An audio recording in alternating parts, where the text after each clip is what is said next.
प्रणाम। मैं जदुगंज से। महिलाओं को लालच देकर लिया गया वोट। बिहार में नीतीश कुमार की अगुवाई में राज्य सरकार का गठन हो चुका है। फिर भी विधानसभा चुनाव में एनडीए को मिली जीत के विश्लेषण लगातार जारी हैं। यह सही है कि राज्य चुनाव में मतदाता स्थानीय समस्याओं को ध्यान में रख कर ही अपने प्रतिनिधि का चयन करते हैं, लेकिन हाल के समय के कई राज्य चुनाव में स्थानीय नागरिकों में एक प्रवृत्ति नजर आई है। अमूमन हो यह रहा है कि जो दल लोगों को लुभाने में कामयाब हो जाता है उसे ही जीत नसीब हो रही है। इसका अर्थ है कि जो दल जितनी रेवड़ी मतदाताओं को दे रहा है उसके जीतने की संभावना उतनी ही अधिक हो जाती है। बिहार चुनाव इसका अपवाद नहीं रहा। यहाँ के सत्तारूढ़ गठबंधन ने चुनाव से पहले महिलाओं को 10-10 हज़ार रुपये उपलब्ध करवाए। यह राशि राज्य की 1.21 करोड़ महिलाओं के बैंक खाते में सीधे जमा कराई गई।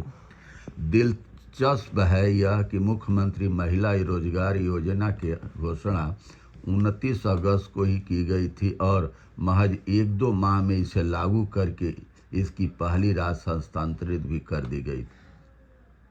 बेशक यह योजना महिलाओं के सशक्तिकरण की पहल के रूप में गिनाई जा रही है, लेकिन जिस तरह चुनाव से ठीक पहले महिलाओं में रुपए बांटे गए और महिला मतदाताओं की बड़ी संख्या मतदान केंद्रों पर दिखी, उससे कयास यही लगाए जा रहे हैं कि योजना ने महिला मतदाताओं को मुख्यमंत्री नीतीश कुमार का मुशीद बना दिया।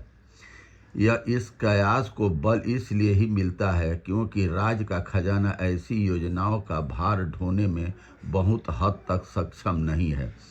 स्थिति यह है कि इस राज्य में गरीब नागरिकों की संख्या सबसे अधिक है और रोजगार के लिए यहाँ से पलायन भी काफ़ी अधिक होता है।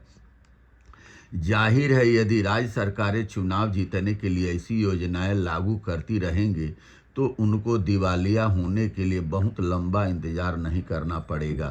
भारतीय रिजर्व बैंक ने अपने प्रतिवेदन में साफ बताया है कि खासकर पंजाब, केरल, पश्चिम बंगाल, हिमाचल प्रदेश, राजस्थान, झारखंड, बिहार, दिल्ली जैसे राज्यों की आर्थिक स्थिति ठीक नहीं है।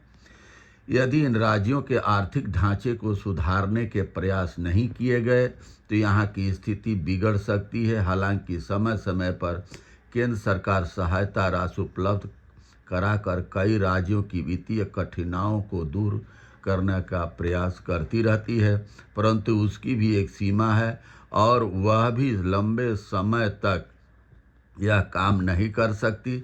इसलिए लोक लुभावन योजनाओं से सरकारों को बचना चाहिए और जनता के हर हाथ को काम। देश में काम की कमी नहीं है, सिर्फ अपनी सत्ता चाहिए और जनता को 5 किलो अनाज में और फ्री का कब तक आप बांट करके देश के खजाने को लूटते रहेंगे। बहुत बहुत धन्यवाद। नमस्कार, प्रणाम।